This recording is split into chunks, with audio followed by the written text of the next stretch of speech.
Are you ready, kids? Get your parents' permission, check your mailbox, and grab your shopping cart. It's time for the Adventures in Collecting podcast.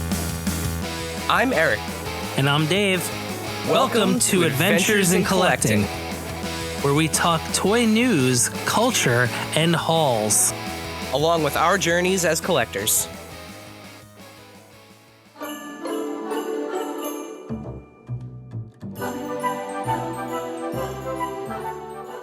Ho, ho, ho, ho, ho, ho. Well. It's that magical time of year again, my friends.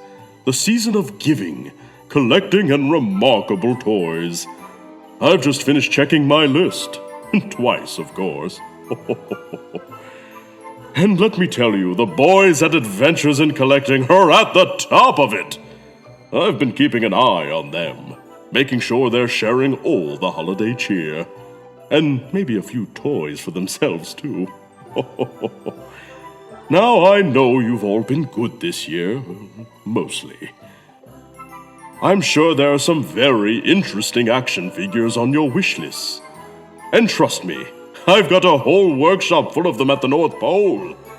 Hopefully my reindeer can still get my sleigh around with all these drones.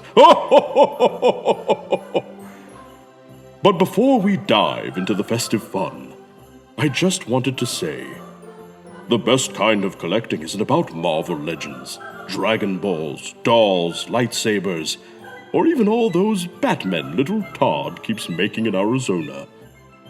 It's about the memories you make along the way. That's what makes this time of year truly special.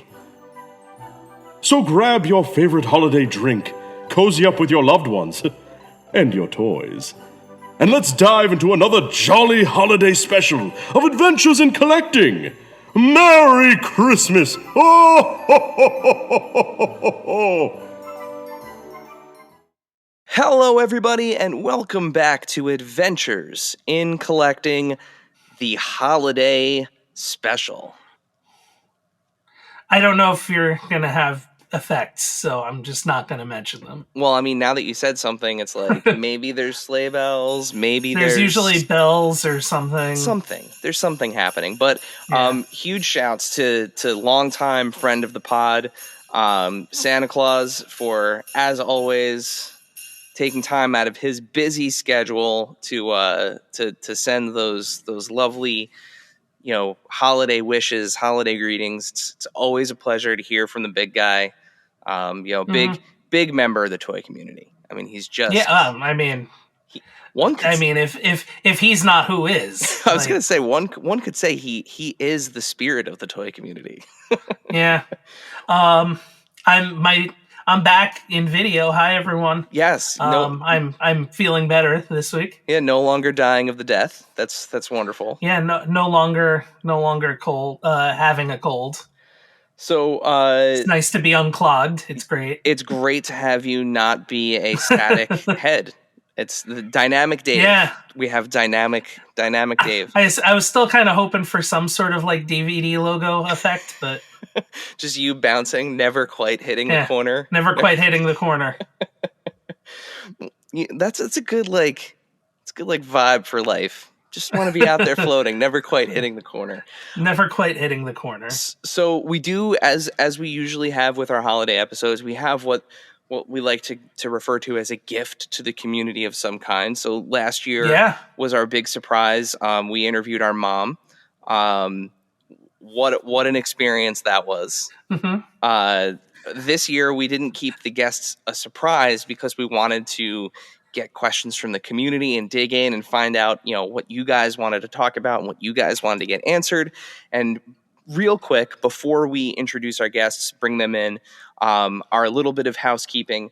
So our toy drive for Toys for Tots is over with Chubsy Wubsy. It was a huge success.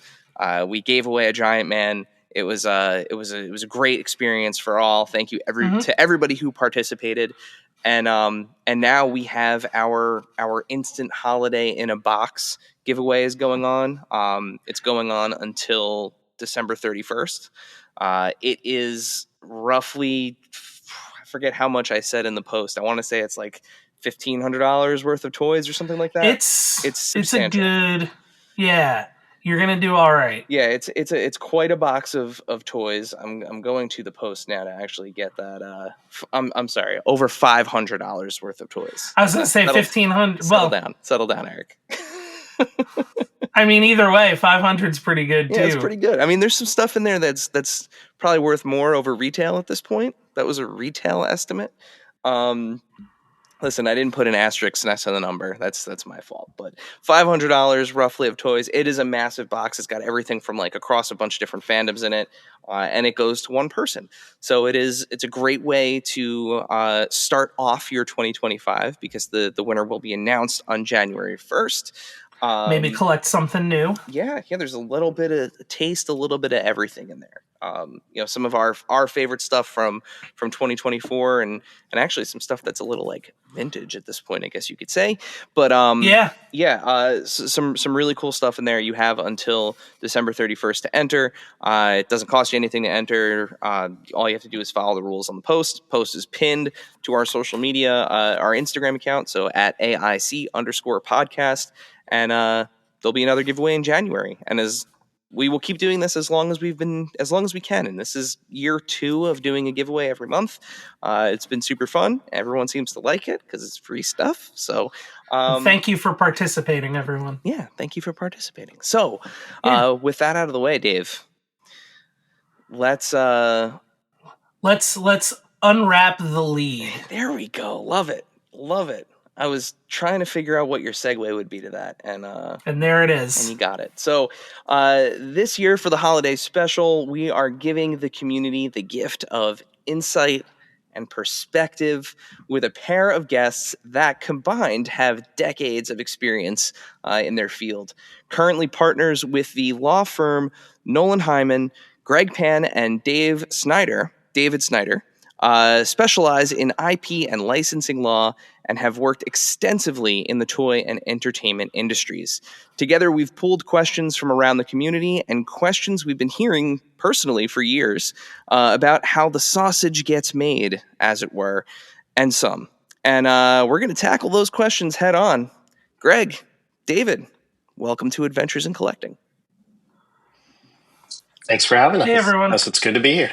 Thank you, Dave, Eric. Pleasure to be here. It is exciting to have you guys. This is the first time we've had guests that have passed the bar. So, and we were hoping that maybe it would be Matt Murdock at some point, but here we are. So before we hop into all these great questions that we've kind of pulled together, this is a show about collecting. So tell us, David, Greg, what do you guys collect? Greg, you can go first. Oh, I'll go first. Staring at the shield behind you. I have some very obvious stuff behind me, but I collect a few props, especially the Marvel ones, and basically anything 6-inch, 1/12 scale. I collect everything across the board. It's a golden age right now for 6-inch figures. So Classified, Jada Toys, Bezco, they're all making great stuff right now. I guess I'm more of an 80s sci-fi kid. I have a collection of Eagle Moss starships sitting across from me in my office. I'm a huge Robotech fan, so I've got a Prime 1 statue. I actually have a helmet that I made with some friends. We have a company where we produce those. I like the ships, and I like the transforming robots and things like that. And I try to find sort of unique things to collect. Very cool. Yeah, so you guys have a wide variety between the two of you, a pretty wide variety of fandoms. We have the coolest offices at the firm. Nice. That's me at my company too. My desk is everyone stops when they go to, it's filled with toys. So we have the other people in the office bring their kids in and they say, "Can we go to the office of the guy with the toys?" They don't know my name, but they know the office with the toys. There you go. Yeah. So we touched on your backgrounds a little bit in the intro, but let's dive a little bit deeper into your expertise. Tell us about your journeys to Nolan Hyman. Okay, I'll go first. So straight out of law school, very lucky, I got a dream job working for Marvel. So I started at the bottom. This is like a few years after they were still bankrupt. So this is like 2007. And I interned there the summer before. And then when I joined, they were working on a film production facility for Marvel Studios. 2 weeks after I joined, they cast Robert Downey Jr. to be Iron Man. So I knew I was on the right track. This was going to be a rocket ship. So I joined at a very, very lucky time. During that time period, I did a lot of licensing, consumer products, merchandising. I set up corporations and entities for the Marvel Studios. I got more involved in film co-promotions and product placement for a little bit.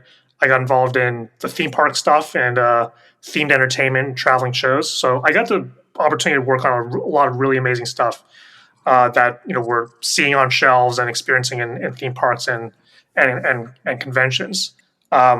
Eventually, I kind of hit my maximum in terms of what I could learn and where I could proceed. So I went solo for a while, started working with licensees in this space. The collector in me never really went away. I started seeking out companies that make stuff that negotiate these licenses. And I used the experience I had at Marvel negotiating these deals and understanding how they're structured to get better deals and deal terms for clients in this space who have to negotiate with big IP holders, as well as companies that are growing their own brands and trying to figure out how do you navigate this space. So over time, I was introduced to David through a mutual company I've interacted with a lot in the past, and it was a good fit to join Nolan Hyman. Yeah, and for me, it was a little bit more of a traditional path. I actually started out as a litigator. I worked at a big national firm, a 300 lawyer firm, doing primarily IP litigation. And I enjoyed it. I did it for about 10 years. I was a partner at that firm, but then had this epiphany that litigation is horrible and I don't want to do it for the rest of my life.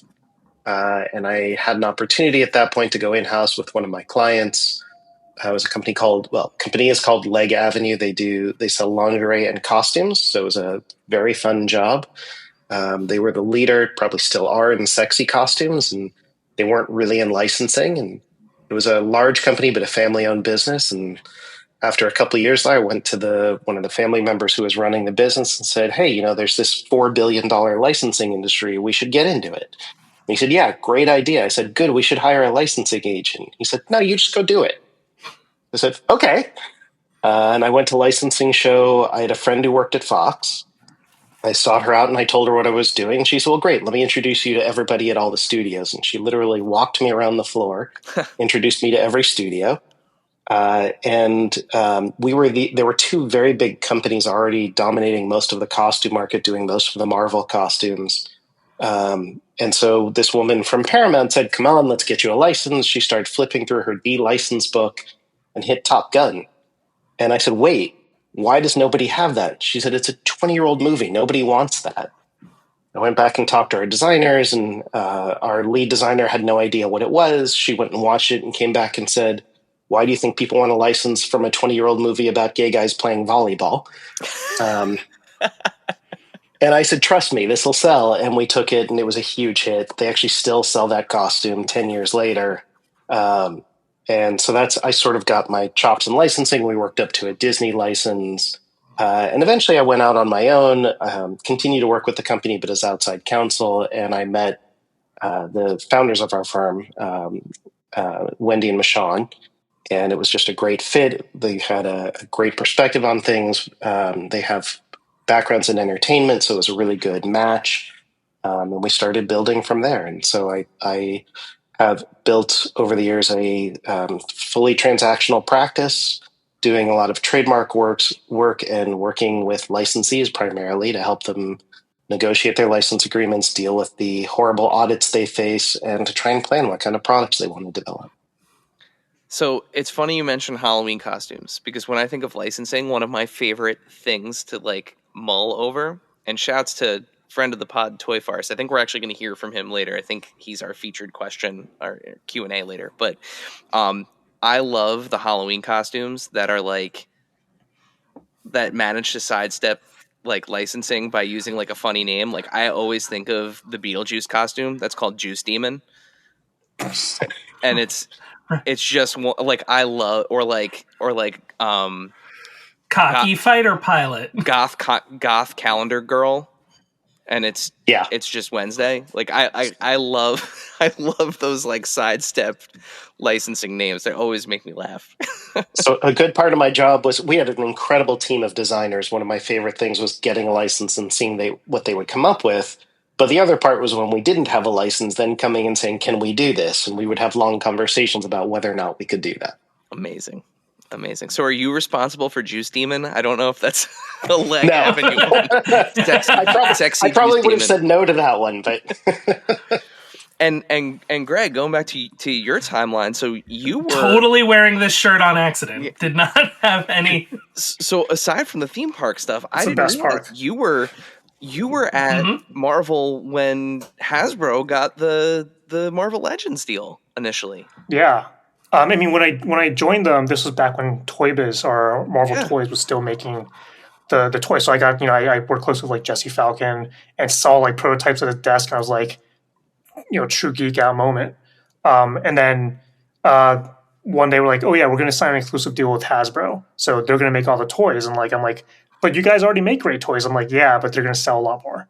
So I was there from the beginning of the Hasbro, and kind of over time had to manage and get heavily involved in that license, because that was their master toy license, their exclusive action figure partner. So I had to be very, very creative and figure out ways to utilize kind of the loopholes and the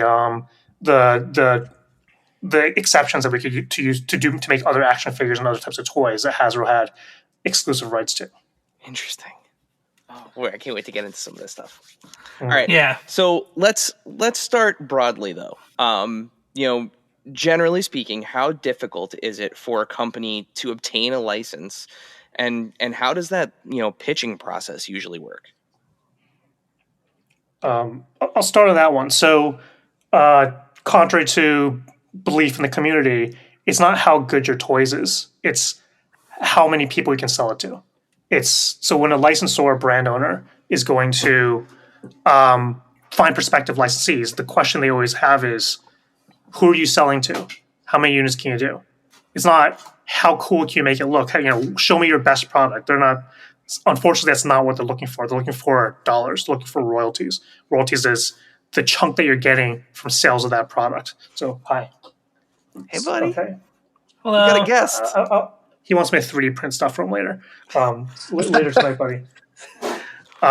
So that unfortunately is not. People always say, "Hey, JJ Toys, why aren't you getting more licenses with Mortal Kombat XYZ?" It's because they're still kind of growing in their retail channels. So that's usually what's being negotiated first. How much can you sell? How much can you guarantee in sales if we give you a license? Interesting. Yeah, and I think in a similar vein, it's depending on the company, it's not so hard to get a license, but it's a process where you have to go through what you project you can sell, negotiating with the licensor on territories and terms and details. There are always little points in each of the contracts that can be stumbling blocks, and a lot of it is financial. And a lot of new licensees make the mistake of coming in promising I can sell millions of this thing, and the licensor says, great, then should be no problem giving me a huge guarantee up front, give me a lot of money, and then they overpay for a license. So it's it's really a dance. So it's not like, somebody's putting together like a deck and they're like, look, we can make this figure with no pins and butterfly joints and fabric capes and like whatever, right? Like it's more so, down to kind of like the brass tacks. Here's the amount of people we can reach. Legit dollars and cents. Yeah. Right. Yeah. Yeah. I mean, to add what Dave's on, we have these conversations with clients all the time. It's actually, if you can make a product, it's not necessarily impossible to get a license, because there's always kind of, we'll talk about like A-level brands like Marvel or Star Wars. That's an A-level brand. There are D and F-level brands that have a somewhat recognizable brand or IP, but no one's knocking on their door saying, hey, I want to make action figures, right? So if someone knocks on the door of, I don't know, what's an obscure like property? At this point, what does obscure even mean? I mean, like these days, like anything that's nostalgic is now a potential gold mine for products. But like Mac and Me, right? Remember Mac and Me was like an ET like ripoff? Yes. So if someone wants to do like Mac and Me action figures and someone there has a full rights to it, and they'll say, you want to give me money for Mac and Me to make Mac and Me action figures, go ahead. Like if you want to get that license and it's free and it's available, you can get it if you know how to make action figures. So it's not impossible to get a license, but the things that are easy to get are things that are unlikely to sell, and things that people want to make and things that retailers and people want to buy. Those are going to be the ones that are most. You have to be established and have existing infrastructure to make products and an existing infrastructure in your sales teams to sell into retail. You have to be able to do the volume. Yeah, and for a lot of these companies, just the minimum guarantee is 50,000 or 100,000, which means not that you're selling that much. That's the royalty you're guaranteeing them. So if you're paying a 10 or 15% royalty, you have to be selling multiples of that. And so, like NFL, I think the minimum is $100,000. So unless you're selling large volumes, you may have a really cool NFL player action figure in mind, but unless you can push a lot of volume, it's not going to be worth it. Unless you're prepared to operate in the red. True. So either way, somebody get a hold of the Mac and Me people, because I mean, Paul Rudd. Now that's been right? put out into the world, we need that. I bet you there's a niche for it. Isn't Mac and Me the clip he keeps like punking Conan O'Brien? Yeah, it's like the guy going off the cliff on the bike or something. Yeah. So Paul Rudd, pick up the phone. At least 2 will be sold. And you've seen that McDonald's clip, right? Yeah. Do you know how that came about? No. So the big story, like Reese's Pieces, was they were in ET, right? Yeah. A major part ET. So initially, they went to Spielberg went to Mars and said, "Hey, we want to put M&Ms in this movie," and M&Ms was like, "No, that sounds stupid. We don't want to do that." And then Hershey's, who owns Reese's, they'll say, "Yeah, Reese's is like our worst selling candy. If you want to put Reese's in there, go ahead and do it. Happy to let you do it." And then that was like a huge break. So Mac and Me, their team was similar situation. They went to like all these brands, like, "Hey, we're making the next ET," and McDonald's is like, "We're in, but we want to have like a song and dance number," and they're like, "All right, we'll do it." So that's how that came about. Amazing. So we've already heard the term kicked around a couple times, but what does, and we've seen it in like a ton of like press releases as well, but what does the term master license actually mean? You want to take that one, Dave? No, I think you should answer that one since you dealt with them more often. So generally, it means that when someone has a master license, they're the exclusive partner for that category of goods. So if someone's saying that they're a master toy license, that means generally it means that they're the only ones who can make toys. If you got the Mac and Me master toy license, that means anything that has to do with toys. You want to make Mac and Me, phone rocket launcher, action figures, trampolines. You're going to presume that if you have the Mac and Me master toy license, that manufacturer, that licensee is the one who has the rights. That said, that word can be a little bit malleable because no company makes every type of product that's under one category. There's always exceptions. Like even Hasbro, they make everything, but they don't make high-end stuff. They don't make statues, and then there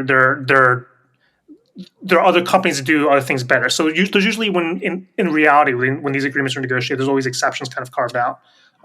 But it usually means like the biggest licensee in that category is the master licensee, the one who's doing most of the product.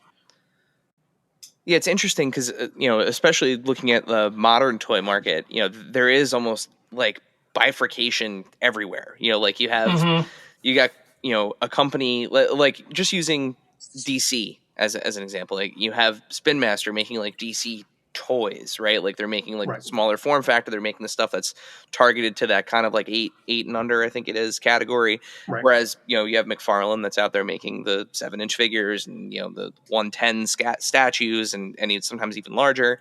And then like even like a Diamond Select who's making, even larger statues and, and everything. So it's just, it's interesting, with that term, but yet like we have this one property that's licensed to multiple manufacturers. Like how do they actually decide who gets what right to what, and like how that bifurcation actually works? Yeah, it's a good question. I know for the community, it's it's very weird how these rights get granted. Especially like look at a property like Ninja Turtles.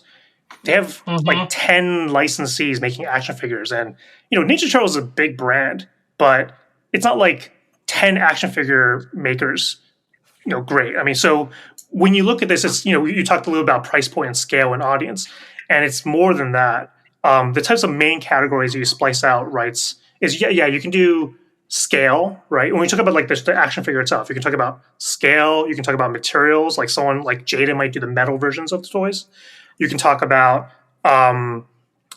with vehicles, so they can they can do the figure, but it has to be the vehicle. There's so many ways to splice it. There's high end, for collectors. They can split it by territory, so you can have Haya Toys doing Asia or Hot Toys doing like 12-inch high end figures, and then you can also break it up by retail. So some of them are only selling really to the specialty market. Some of them are selling more for mass market, so the Targets and the WalMarts. So there's a lot of ways you can splice these rights by territories, where they're sold, to like materials made, to the size of it, to the audience. And then there's also like the iteration of the characters too. Someone may be getting the movie characters. Someone may be getting like the Eastman Laird, like original comic book versions, and someone else may be getting like the cartoon versions. So again, I think like Turtles, like there's a lot of overlap going on for a lot of these licenses that they have. They seem to be doing okay with that. There's a term that's used in the licensing industry called cannibalization. So if you have licensees that are making essentially the same thing, when they're both going to the retailer, like let's say they're both going to Target, and Target's looking at two companies making Ninja Turtle action figures, what's going to happen? They're going to start undercutting each other. So one's going to say, hey, we sell our figures for 10. The other competitor's going to like, well, we sell them for $9.50. And they may go back and forth. Now, that's great for Target. It's not so great for Nickelodeon, because before they would have been able to make that, they would have been able to get royalties on a $10 per figure sale.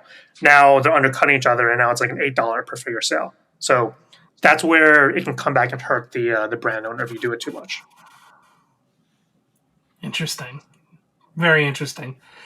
So getting into that then, once a toy company has a license to make action figures for a property, what goes into the character selection? Like, does the licensor mandate certain things, or does the toy company get to kind of make what they think will sell the best? Or is it kind of somewhere in the middle? So what's really interesting is that for the character selection, the one that people kind of forget to mention when they're kind of seeing the character lineup is the retailer. At the end of the day, we're not the buyers of the toys, the retailer is.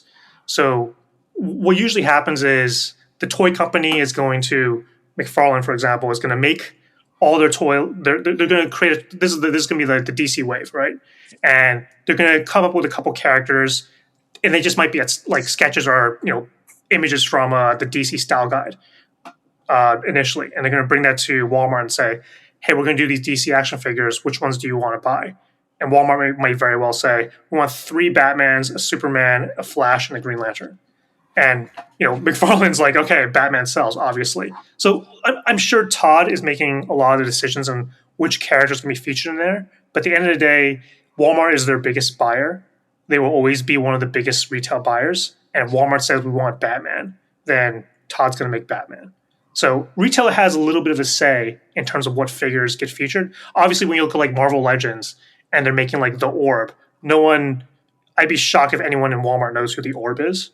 But they're kind of going with a similar thing. They're just saying, hey, this is going to be the wave of figures. Don't worry, there's an Iron Man in it. Don't worry, there's Wolverine in it. Don't worry, there's Spider-Man in it. And there's a bunch of other little characters as well that are, they're important to like the Marvel universe, and fans are going to love it. And even the Walmart buyer doesn't necessarily know who the Serpent Society is. Of like, okay, fine, we'll buy that wave.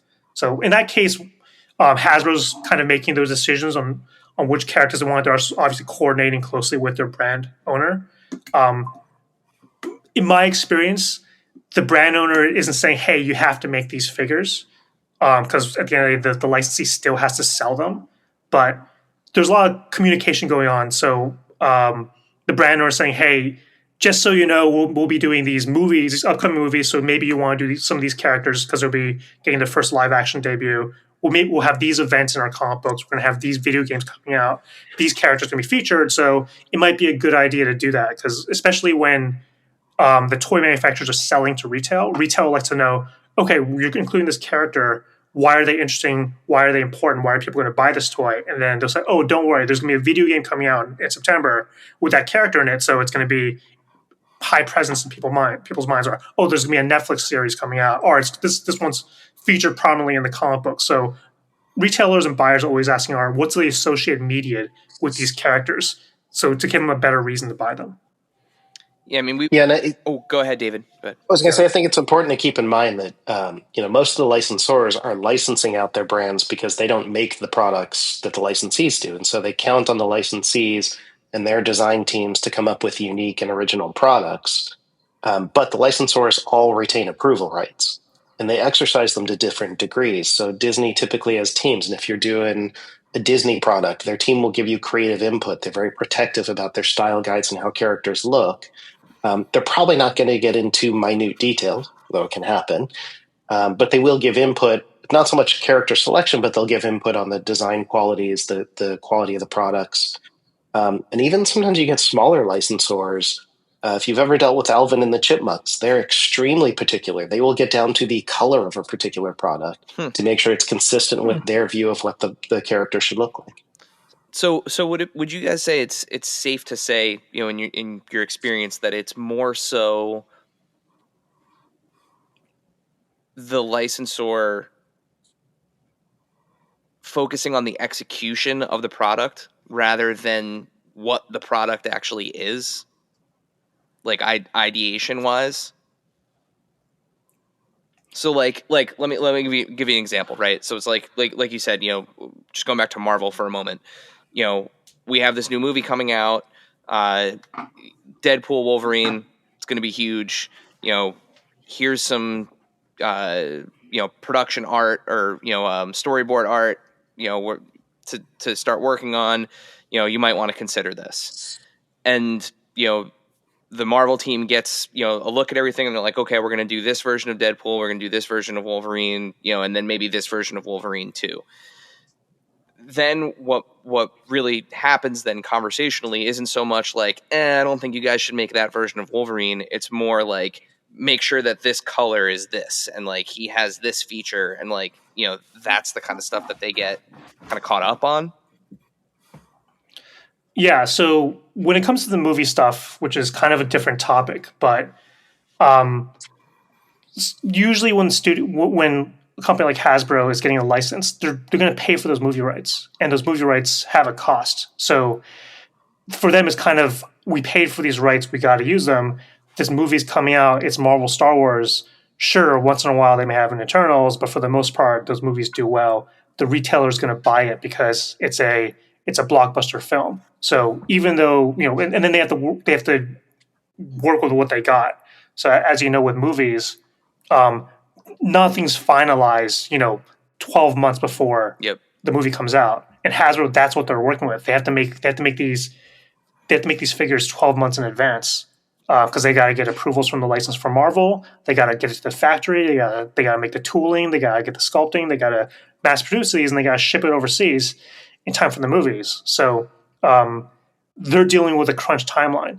And Marvel at that time point, they might not even be filming the movie. They may have just some sketch art going on, and that might not be finalized. So we see this all the time with toy lines. In Endgame, like the suits that they had to go back in time, those are silver. Mm-hmm. Well, when they're shooting the movie, they were wearing like green suits. That design they didn't even know they were going to be white at the time. So when Hasbro was making the figures, they're like, I'm just guessing because I wasn't in the room when this happened, but they probably say, oh, just make them silver because we think they're going to be silver, but we'll see. So there's so many things happen in the production timeline of the movie that it can change like as early as like a month before the movie comes out. And at that point, Hasbro already has a product on shelves. They can't change the color or they can't change the design.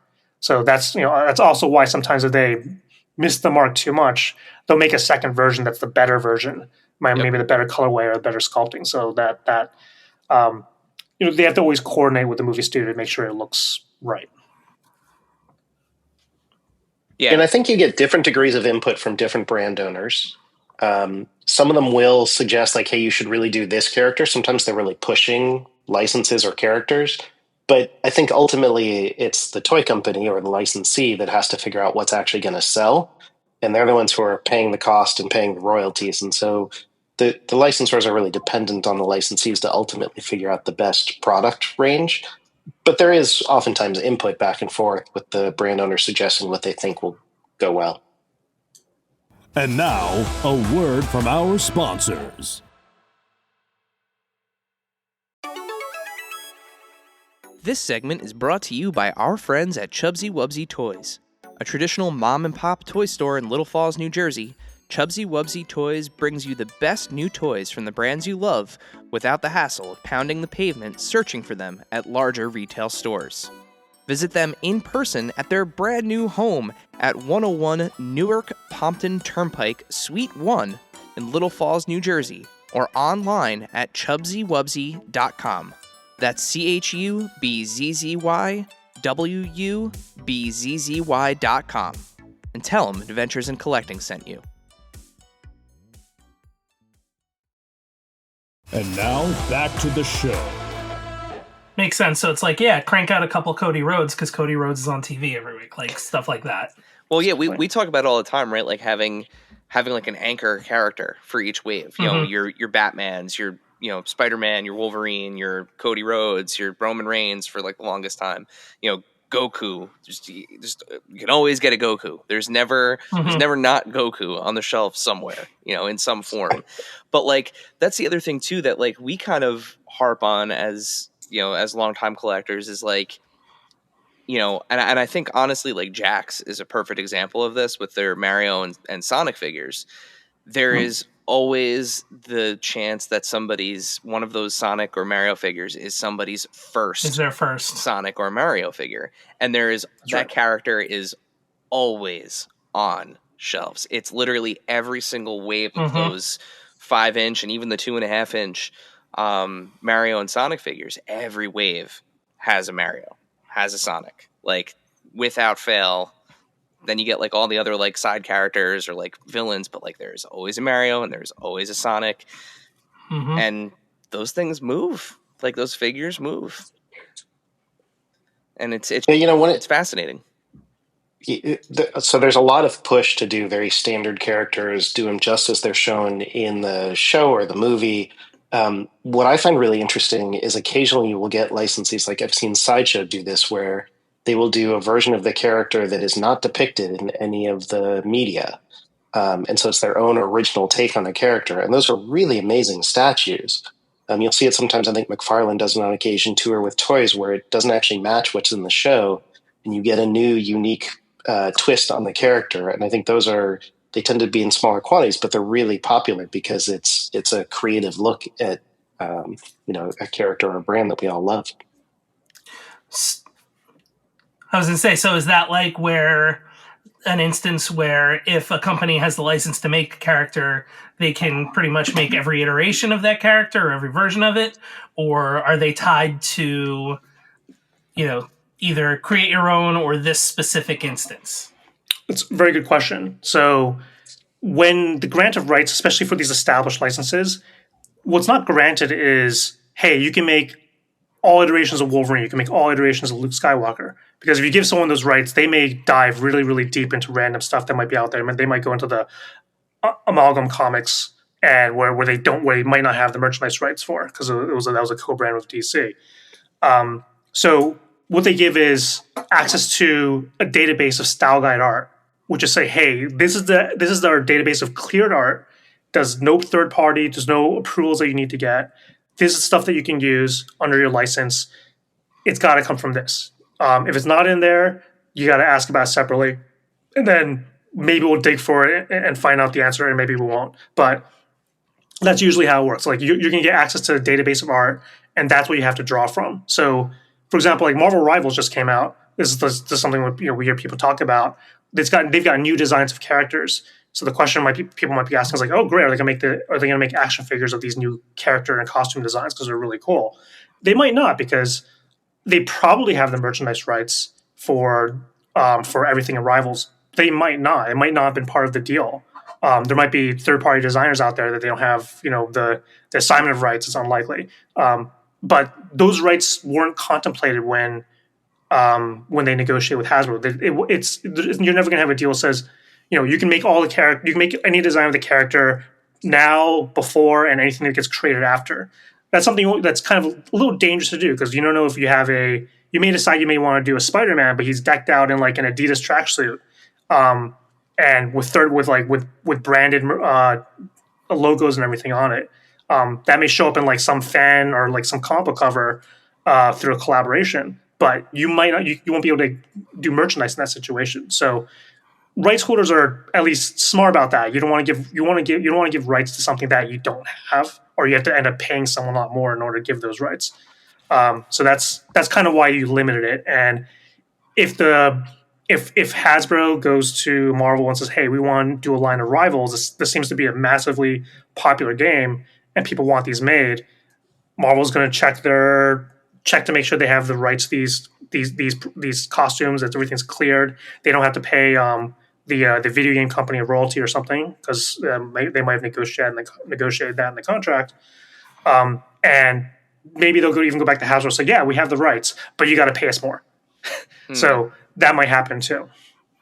Yeah, the other thing to imagine is if you want to do a vinyl figure of, say, Tinkerbell for Disney, if you say I'm going to copy exactly the artwork from the movie, and so it's going to look completely like the character was depicted, for a product approval person at Disney, that's really easy. Great. I already know that look is fine because that's how it appears. If you go and say, "Look, I have this great idea. I'm going to do a goth version of Tinkerbell," well, now that person has to be a little concerned. Like, is that going to get approved? Am I going to piss anyone off at the company? It's not saying they wouldn't do it, but they're going to be a lot more cautious about something like that. It's going to have to go through a much more strenuous approval process. Man, now I want to be Hot Topic Tinkerbell. Yeah, or they might say, "Hey, I want to do the Julia Roberts version of Tinkerbell from the Hook movie." Yeah, but you have to go. They might not have Julia Roberts likeness rights. They have to. You don't automatically get that. Or Spielberg may have a back end on that movie. You don't know. So on the merchandise, so that stuff that might be something that Disney doesn't license out at all. Now listen. Yeah, I have a good Tinkerbell approval story. Oh, yeah. So when we had the Disney license for costumes, we were doing sassy Disney costumes. And so for most of the characters, we would go in every time with our designs, and they would say, "Yes, the chest needs to be higher and the skirt needs to be lower." So for Belle, for any, Snow White, everyone, higher, lower, except for Tinkerbell. We went in with it tight, and they said, "Yeah, that's pretty much how she's drawn." It's true. It's true. That is a very and skirt. she's and just the sassiest character there is too. Yeah. So. Yes. Yeah, that's true. And it's funny with likeness rights. I think the brand that probably comes up the most is Star Wars, right? Because like those characters are synonymous with the actors that played them. Like for some people, like when Han Solo is no one but Harrison Ford. Luke Skywalker is no one but Mark Hamill. I think like the prevailing rumor around the community with Star Wars is always just like, oh, when you sign up to be in Star Wars, you sign your likeness rights away. Lucasfilm owns it. They could do whatever they want to do with it. I don't know if there's any truth to that, but that's just one of those things that like has been circulating, around the community for as long as we've been enjoying toys. But I can only speculate on that one because I don't know the actual answer. I work closely with the Star Wars people for a time, but I don't know. I think there may be some truth to that, and my guess is, at the time when those original movies were made, there weren't any big names in there except for Alex Guinness.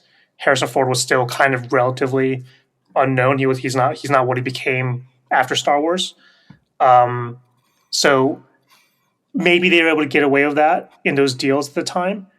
These days, when you're signing these days for modern movies, when you're doing those types of deals with big name talent, you're not going to get those deals automatically. So just from my experience, like sometimes you can negotiate those rights very easily, and sometimes they're going to get a participation. Or sometimes if it's a big movie, it's like if you're gonna be Captain America, you're giving your merchandise rights away, and you're going to get paid in your appearance fee for the movies. You're going to get paid for that, but just accept the fact that you're not getting a piece of the merchandise.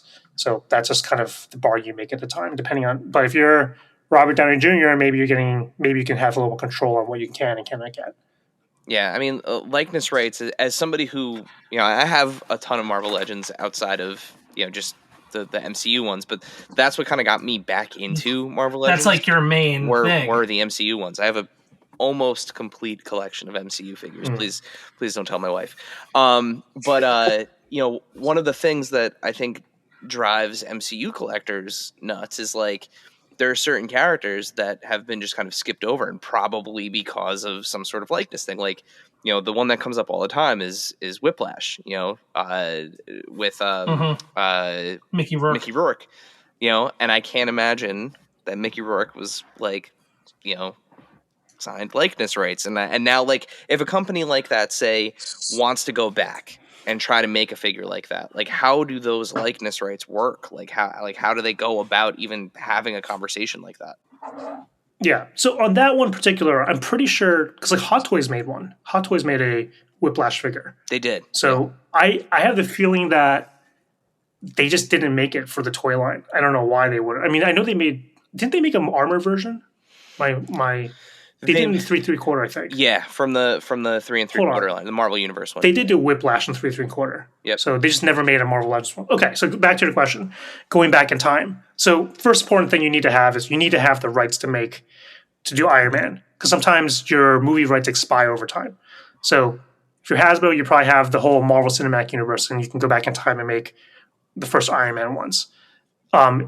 Sometimes they don't negotiate or they don't get the likeness rights as part of the license. It's not automatic, which means that you have to go back to the actor separately and get those rights. There are, I can't name any names, but there's several Hollywood actors, very, very big names, very good-looking men and women who never give their rights away because they would rather negotiate separately. So it could very well be that Mickey Rourke didn't give his likeness rights away for Iron Man 2.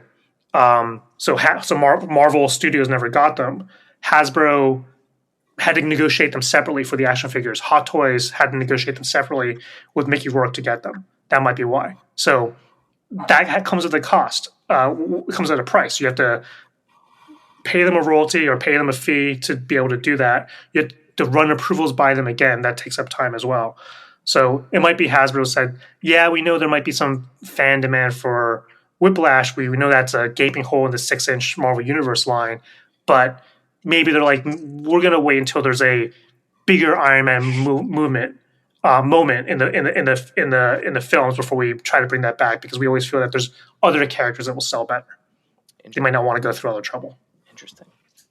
Yeah, Tom Cruise is one of the most prominent people who rarely gives likeness rights. And so you'll often see for Top Gun merchandise, I think there are some things out there with his image, but it's pretty rare. None of the costumes use his image on the packaging. Most of the toys were vehicles, not him, because he generally won't grant those rights. Yeah, there was a third-party company that shares its name with a certain type of instant noodle. That made a this is not Tom Cruise. I remember too. I think it might have been called like not Maverick or something like that. Like it was pretty. Yeah, I think there was supposed to be like a Mummy Pop at one point too, and that got pulled like late. Yeah. Yeah, that one. That one is. Yeah, it's a good example of someone who just doesn't give his rights away. So. Yeah, there are always going to be companies out there that say, hey, I don't care what people think. I'm just going to make what I want to make. Yep. So we kind of touched on this a little bit, but the idea of permissions. So like how many permissions might be needed to get like a specific toy or collectible, into production? So I'll try to answer this one too. So if it's a property that's fully owned by the studio and it's completely, if it's like Aladdin or if it's the Avengers, for example, you're going to run that through the licensor, through Marvel or Disney. If there's talent involved, then you're most likely going to have to run that. The studio is going to have to run that through the talent. So Hasbro sculpted of Chris Evans figure likeness. It's going to go through the approvals along with the Captain America figure design. Marvel's going to approve the Captain America stuff. They may have obligations to run the head sculpts by Chris Evans and his people. And that is a clean version of like a movie thing. But things like the one that stuck out to me the past couple of years was the starting lineup basketball figures. Yeah. So there was a lot of crazy. I know those figures were like super expensive when they first came out, but from a approval standpoint, it was kind of crazy because Hasbro's making them. Starting lineup is its own brand that Hasbro didn't own. You've got the NBA you have to go through. You have the players that you have to get approval from. They're wearing footwear from like New Balance or from Nike or Reebok. So there's like multiple footwear brands that are involved. You've got the teams, and some of them have tattoos as well. So tattoos are something that people don't think about too often, but they're copyrighted. Like the person who did Mike Tyson's tattoo on his face, he has a copyright over that design. So that you have to run that stuff through the owner of the tattoo, the tattoo artist who came up with that design as well. So the NBA ones are crazy. I mean, you can get them at Ollie's for like $6. Yep. But so much work went into making those figures. Yeah, we as wrestling figure collectors, we bump into the tattoo stuff a lot. CM Punk, one of the biggest guys out there right now, has on one shoulder he's got to be like a licensor's nightmare. On one shoulder he's got a giant Pepsi logo, and on the other shoulder he has a giant Cobra logo. Yeah. And we recently have had the opportunity to see two companies tackle a figure for him, what that looks like. And Jazzwares did like sort of approximation of like a roughly Cobra shaped red blob on one arm and the reverse of the Pepsi logo on the other arm, just so he didn't have two big gaps.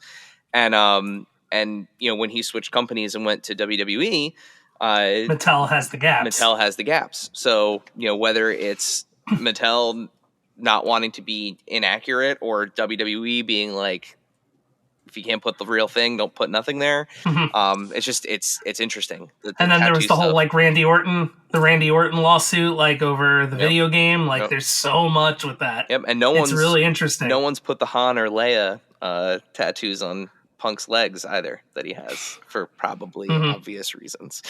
Yeah. Yeah, tattoos. Who knew they'd cause so many problems? The funny thing about copyrights is a lot of people do things, they use other people's designs, but once real money starts to get involved and someone feels like they're being left out of that equation, then they start talking about it. Then they start getting lawyers involved, and then you can help them get a proper claim. Job security. Man, I'd be a nightmare too if you know that I think about it. Your tattoos. You're never getting an action figure. No. So another thing as part of like what you think about as far as permissions is tooling reuse factored into anything contractually, whether it's for likeness or whether it's for even just iterations of characters. That's an interesting one. There's kind of a history lesson attached to that. So back in the day, people didn't really care about tooling. And, you went to a toy company, you had your toys made, and your priority was make the toys at the price we're asking for and get them delivered. So like, I remember there's a case of like these Robin Hood movie figures, and they just reused the sculpts and bodies from like some other line out there. Was it Batman? I can't remember what it was. Star Wars. It was Star Wars. It was Star Wars. Yeah, it was the Ewok Village. Yep. Yeah, I mean, back then there were only so many factories making toys, so if they could reuse, like tooling's expensive. It's a big, massive metal block that you have to carve into. They're expensive to make. They're expensive to store everything about them. So if you can reuse anything, just if you reuse a bicep piece or a chest piece, that's one less expensive thing to do, and then you can make the toys cheaper and keep those price points affordable for families. Now, as you get into the more modern age, the concern is sometimes we're going to grant you a license to make action figures, but what we don't want to have happen is we don't want these molds falling into the wrong hands, and now you have a bunch of fake products going out there. We don't want people making extra toys and selling them at the back door, and now they're showing up on, Alibaba, CT toys. That's what people are talking about right now, making counterfeit products. So there's usually provisions in modern license agreements saying that they own the tooling. The licensor or the brand owner owns the tooling, especially if it's got, if it's got molds of lightsabers, molds of Spider-Man or Wolverine's heads, they want to make sure that they own that because if anything happens to the toy company, they go bankrupt. They they get their license terminated. You want to get that tooling back, otherwise it's going to end up in someone's hands who's going to be making toys without authorization or permission. So that's the ownership side of it. So then the question is, can they reuse tooling? It happens sometimes. I know for Hasbro, they reused the G.I. Joe tooling for Zabu on like one of those older Savage Land Marvel Legends sets. And that was, in that situation, Hasbro had the tools already. So they were just reusing them as like a cost saving measure. But I don't think they could take the Hasbro tooling and reuse that in G.I. Joe because Disney and Marvel technically owns the tooling in that situation. The other thing that people don't think about is they use multiple factories. So it's not so easy to just say, hey, we're making this figure, we're going to reuse the legs from this other figure, though that tooling might be in another factory in a different city. So you can't exactly just make it and shift it over. You want to make it under the same roof. So those are other considerations that you need to think about when they're making it. But generally in these modern days, tooling for IPs are not kind of reused and reshuffled all around.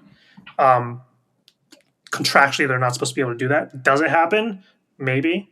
But that's kind of the history on that. I never thought of it that way. Like I've always thought of it like just wondered like, like, you have Marvel Legends, Star Wars Black Series, G.I. Joe Classified, like those those three. You have 3 1/12 scale figures that all have double jointed elbows and double jointed knees and feet with the ankle swivel, like especially like the military looking guys. Like, man, you could use so many of those G.I. Joe bodies for Marvel Legends. Like, but yeah, or even thinking back to that playset, like that was Kenner playset that wound up being Sherwood Forest. Like, yeah.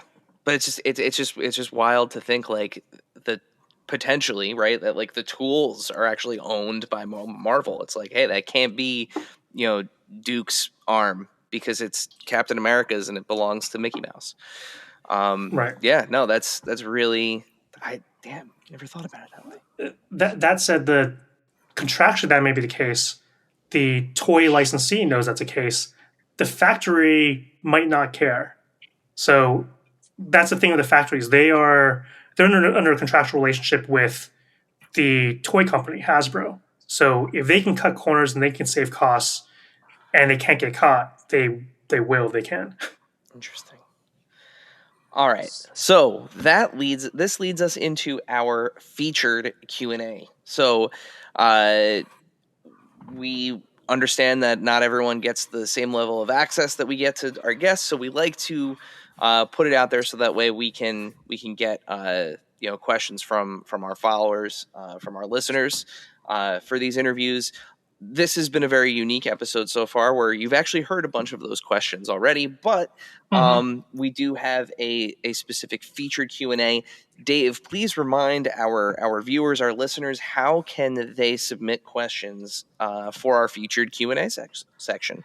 Yeah, so usually the weekend before we record a new episode. Fun fact, we don't record live on Monday at 2 a.m. But usually the week beforehand, or the weekend beforehand, you will see a story go up on Instagram. And yes, it's my favorite Albert Brooks thing to rip off from the real life trailer. You can submit your question on the story because there'll be a story and it'll say, do you have questions for Greg and David? And then you can tap on the little box that's there and send in your question. And Eric and I get to see those questions and go, oh, that's a good question. And then you can become the featured Q&A person where I will undoubtedly have trouble pronouncing your handle, but that's okay. It happens. This is a very easy one this week, but sometimes there's ones where I figure out that it's a word 5 minutes after I said it. So this is true. This is all very, very true. That being said, Dave, would you like to ask this week's featured question? Yes, I would. At Toy Farce, friend of the pod, Toy Farce, asks, how early have you been brought in when it comes to entertainment tie-ins and toys? Are you okay with being spoiled and holding in all those big secrets? And I guess have there been any, and it doesn't have to be anecdotal, I'll add to it, but like where you've been like, and you just like are like, I can't believe I just saw that.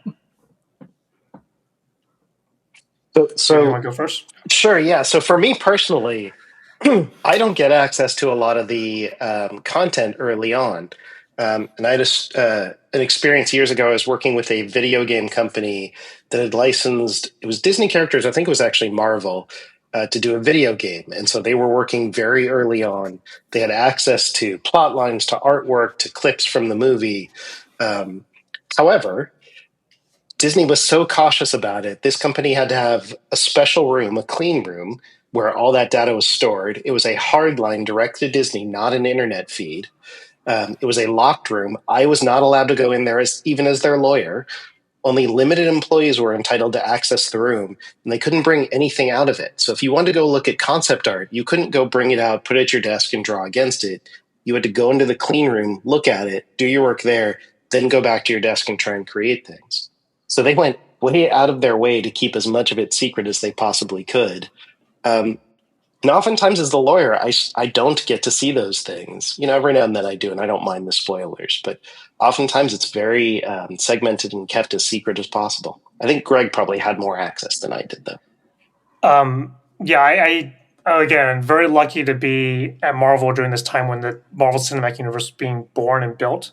One of the things I had to do there was I had to approve a lot of the style guides. So there's a lot of clearance. Like remember I talked about anything you give the licensee, you better make sure it's clear. You don't want to find out that there's a Nike logo hidden somewhere or there's a third-party trademark out there. So I had to look at all these style guides and make sure that there's no third-party IP that has to be cleared that we can't use. I had to flag everything that had character likeness on it because that gets tagged in our system. If someone uses character likeness, that gets tagged because you have to run that through approval. Sometimes there's an extra fee that comes with using certain characters. So the system needs to be able to recognize, okay, if this image is used, these are the stipulations that come along with that. For a time, I kind of oversaw the script reading process. So when licensees and partners and potential partners need to kind of learn about the film that they might be doing a deal with, they want to read the script.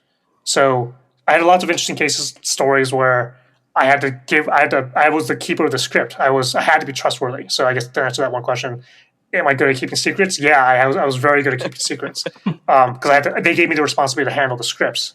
So when Hasbro, actually that's how I know Dwight, but that's when Hasbro came in or other partners came in, I had to get a script from a safe, bring it up to them, kind of monitor their time, make sure that they were in a secluded room. I had to take away their phone. There's all these security policies involved with that. I got to read the scripts too. What I did learn was a lot of things changed in the movie productions. So the script was always getting updated. There'd be like a blue version, a black version, a pink version. It went through all these iterations while it was shooting. So at a certain point, I'm like, yeah, I'm reading this and it's fun and cool, but I have no idea what's actually going to end up on the final screen. We saw screeners too, and the screeners, they weren't a complete film. Some things were still in CG. And then I'd see the final version of the film, and they changed whole things out of it. And then it's hard to remember, like, did that scene happen, or did I imagine it, or did I see it in an earlier version? So, like, some of the Marvel Cinematic Universe movies, there's things I saw in an early screener that wasn't the final version. So sometimes, like, I don't actually remember whether it's actually part of the universe or not. So you just have permanent what's the term? Like Mandela effect. Yeah, the Mandela effect. It just like permanently exists in your brain. Yeah, there's a multiverse in my head of movies that were never made in the MCU or scenes that were never happened. It's like the deleted scenes. I can't remember whether those in the movie or not. There's a butterfly effect version of some movie somewhere, like just cobbled together. Meanwhile, I'm sitting here picturing Dwight sitting at like an empty boardroom table, like in an office in his flannel, and Greg walks in with like a suitcase handcuffed to his wrist on the table, puts in the code. Like it's a skiff like you see in a movie. Yeah. There's a little bit of performance to it because the big thing is, you can't just go there and like here's a raggedy ass script, plop it on a table and like treat it like it's not important. You gotta part of the security aspect is you have to make them know and feel that this is a big important deal. There's a lawyer monitoring the script. I have to read out. I memorized it. Like I had to read out like a whole spiel about confidentiality. Don't talk about it. Don't mention your cousins. Don't mention your kids. I don't care what your wife thinks about you. Don't mention it to her. Like you had like a whole spiel. So they had to take it seriously because at the end of the day, if people decide they want to leak something, once it's out, the internet's a swimming pool. Once you pee in it, you can't get it out. So it's really making sure that it's clear. And sometimes I had to get involved in the security aspect. People are pretty stupid when they leak things, which I found. So we've caught people. We caught people before when I was there. We found people who worked at licensees, who were taking images from like movie style guides and sharing with their cousins and friends and this stuff, and they left footprints back, so we were able to find it back to them. And some people lost their jobs. It's unfortunate. So when so much is on the line, the studios and the brand owners do take that very, very seriously.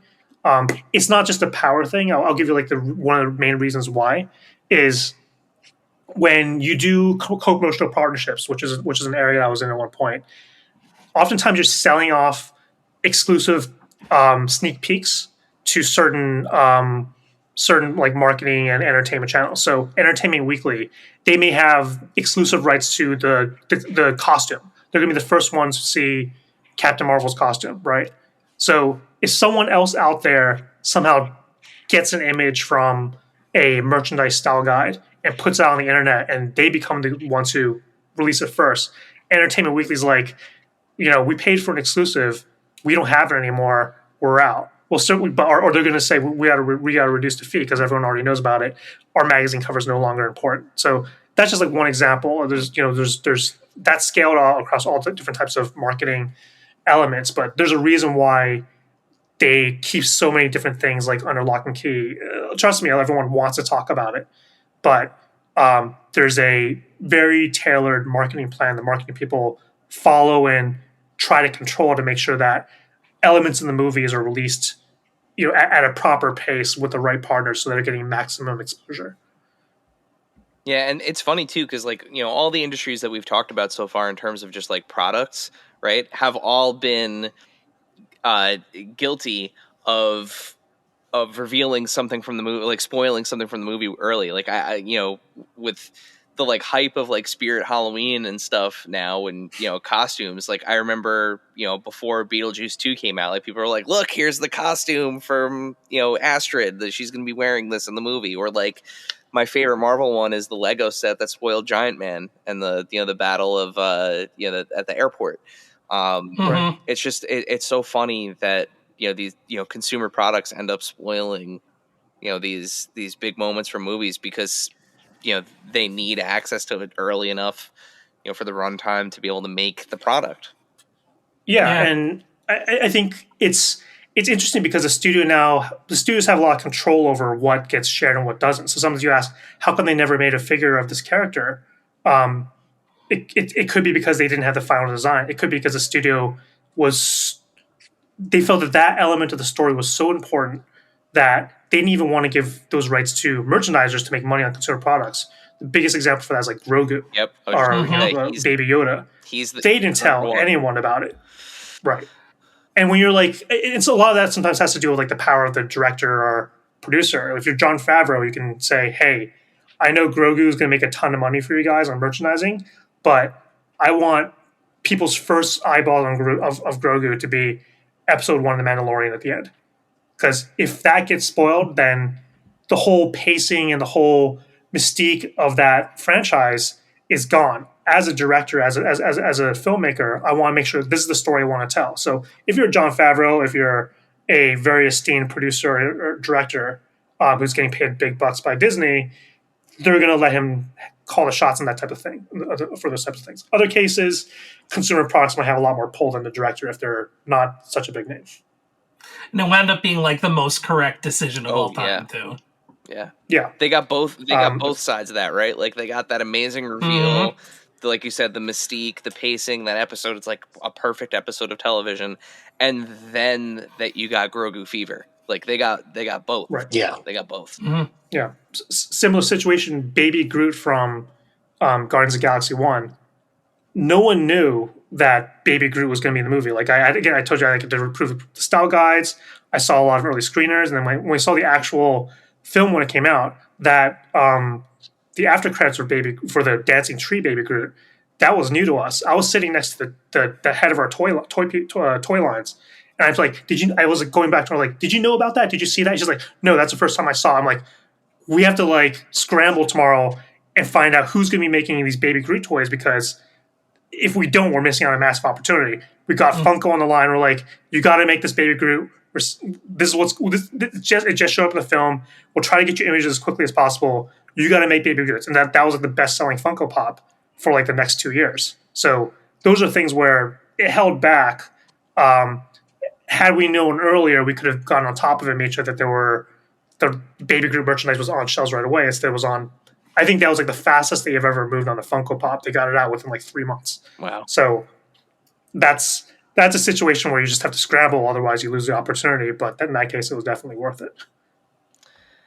Well, guys, with that, we've reached the end of our episode here, and our final question. So we have a tradition on the show where we ask all of our guests a final question. As this is a special holiday edition of the show, we have a special holiday question to ask both of you to kind of round us out here. Yeah. So, Dave, would you like to fulfill your role as this podcast's James Lipton and ask our final question? Why, yes, I would. Our final question for the episode. So since this is our holiday special, we have prepared a special themed question for you both. From your childhood, what was your favorite toy you received as a gift for the holidays, and do you still have it?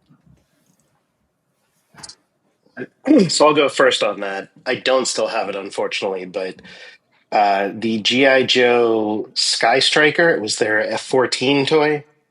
I was a huge fan, and I remember probably 83 or 84, I don't remember, around Hanukkah time. It was the main thing I wanted. It was at the top of my list. I waited in anticipation, and I actually got it. And I have that feeling of going back to my room, pulling it out of the box, and you had to put stickers on. And for a week, I think I was running around the house, flying it everywhere. I was so excited about that toy. I loved it. I wish I still had it, but sometime in my late teens, my brother and I sold off all of our G.I. Joe toys at a garage sale. So I miss it, but 40 years later, I remember the feeling of opening that toy. Oh, that's awesome. That's awesome. That's a good one. Greg, what about you? This wasn't planned at all. Mine's G.I. Joe as well. Not the same toy, but like, I grew up with G.I. Joe. That was like the toy in like the late 80s and early 90s. But I got a lot. My parents were great. They got me a lot of figures. They never said no. Vehicles are harder to come by because they're sometimes they're a higher price point, or they. And also, a lot of the vehicles weren't actually the best quality either. I ended up always breaking my vehicles. But I got one Christmas. I got the G.I. Joe headquarters.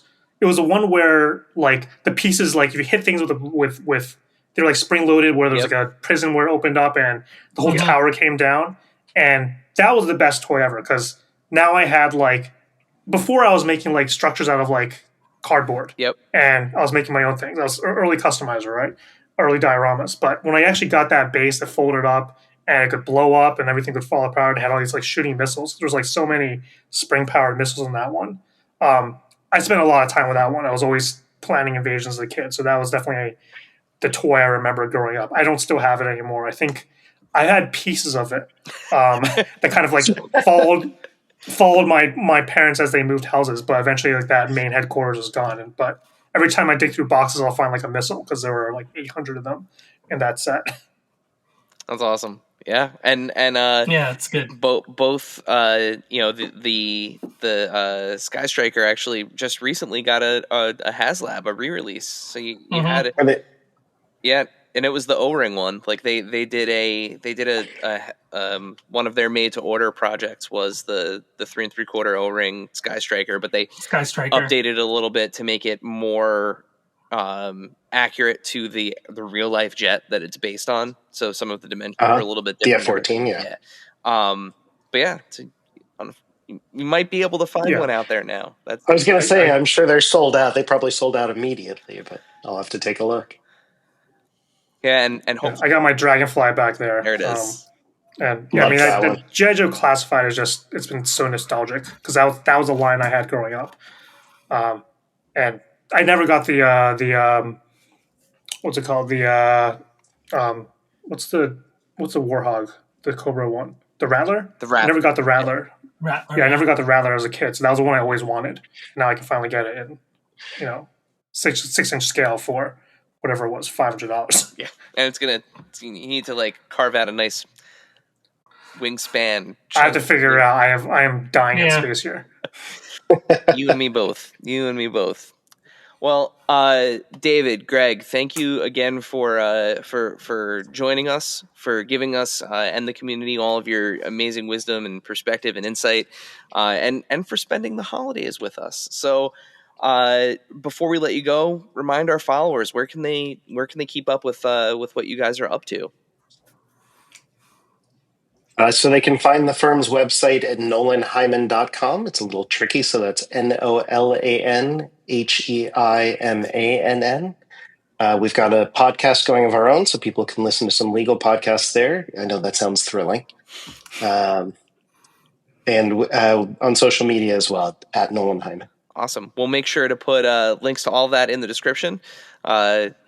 Always love helping out a fellow podcast. So we'll make. And if you're listeners out there, if you have your own brands or designs, or you want to make toys, you have a comic book. We work with brands very closely, kind of figure out how they want to grow that and scale that into other types of products. I spend a lot of time in different consumer products. I work with companies who may have one brand, a book, a story, but they want to get into merchandising. So I kind of tell them, how do you build a licensing program based on that IP? How do you find partners to make other types of products based on your characters or your designs? So any listeners who are in that space and are thinking about growing out their brand that way, our firm is specialized working with those types of creators. Awesome. And like I said, we'll put links to all of that in our descriptions. That way you don't have to worry about going, and searching for it. You can just tap the link and get all the information that you need. With that, one more big happy holidays to everyone that's listening, Greg and watching. Greg and David, thank you guys again. And before we sign off, Dave, we are going to hear from some members of the community, members of friends of the pod, and they will be signing us off with their holiday greetings. So with that, I think we'll see you in the new year. Is the next time we'll see you. So have a great holiday, everyone. We'll see you next year. Bye, everyone. Thank you, Dave. Thank you, Eric.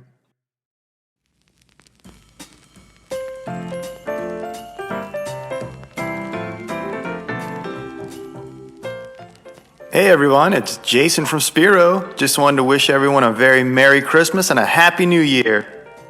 Hey guys, this is Lenny from G.I. Joe Classified. Just want to wish everybody a happy holidays and Happy New Year. Yo, Joe. Hey, it's Kanik, and I just want to wish everyone in the figure community a happy holiday. I hope everyone got all the collectibles that they wanted this year from Santa. And if they didn't, there's still Jeff Bezos on Amazon. Have a happy holiday. Hey, how's it going, guys? Long-time listener, billionth time caller, but you're not returning my messages. And, it's starting to feel like a one-sided relationship. I've sent you flowers and tasty treats, even tasteful news, but nothing. But it's the holiday season, and it's the time for forgiveness and cheer. So I'm going to be above all that and just wish you guys all the best. You keep rocking and rolling, baby. Thank you so much. Hey, Merry Christmas, Happy Holidays from NPU Collector 24. Hello, Adventures in Collecting, and happy holidays. It is your friend of the pod, as you like to say, Kyle Wadaga of Super 7 and other heavy metal fame, I guess. But, you know, it's not about me. It's about you guys and everything you guys do for the amazing community that we have here in the toy industry. You know, congrats on another year of amazing interviews, amazing podcasts. Love seeing you guys at conventions. And, you know, just cheers to everybody else in the toy industry for an amazing year of toys. As I've said before, you know, the inmates are running the asylum now. Everybody's firing on all cylinders. Everybody's making the best stuff possible. There's never been a better time to be a toy collector. So, you know, congrats to everyone in the toy industry. You know, we deserve this, I think, hopefully. But either way, happy holidays. I hope all of you are safe and having a good time. And I look forward to what 2025 brings in the future. Have a great day.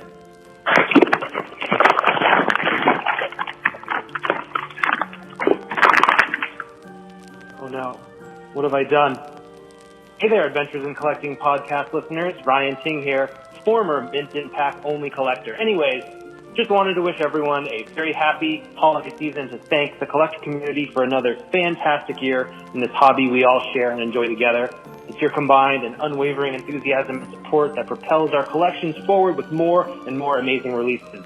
Time flies when we're having fun. Shout out to AIC, Eric, and Dave for their hard-hitting interviews and the behind-the-scenes secrets from some of the toy industry's biggest names, and for the weekly Marvel Legends Monday wish list. Keep the requests coming. Bye. Hey, AIC, it's Pointer Things. Thank you for another amazing year of toy reviews, toy news, and just being all around amazing guys. Happy holiday to you and yours, and cannot wait to see what 2025 brings you.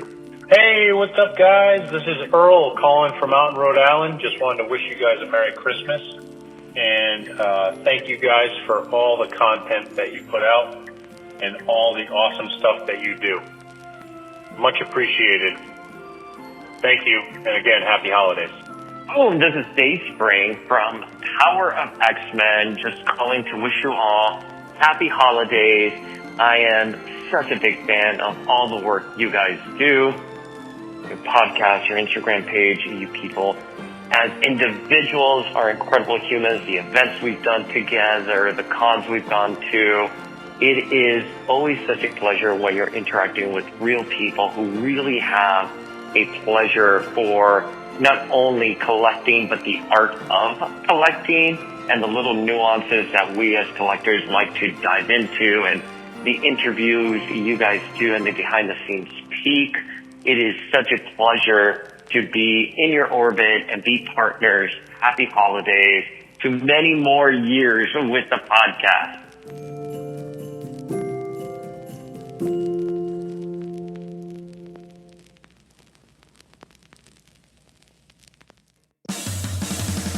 Thank you, dear listener, for hanging out with us today. Subscribe, rate, and review us wherever you listen, and then tell your friends to do it. Thanks also to Joe Azari, the golden voice behind our intro. Our music is Game Boy Horror by the Zombie Dandies. Find more about them both in our show notes.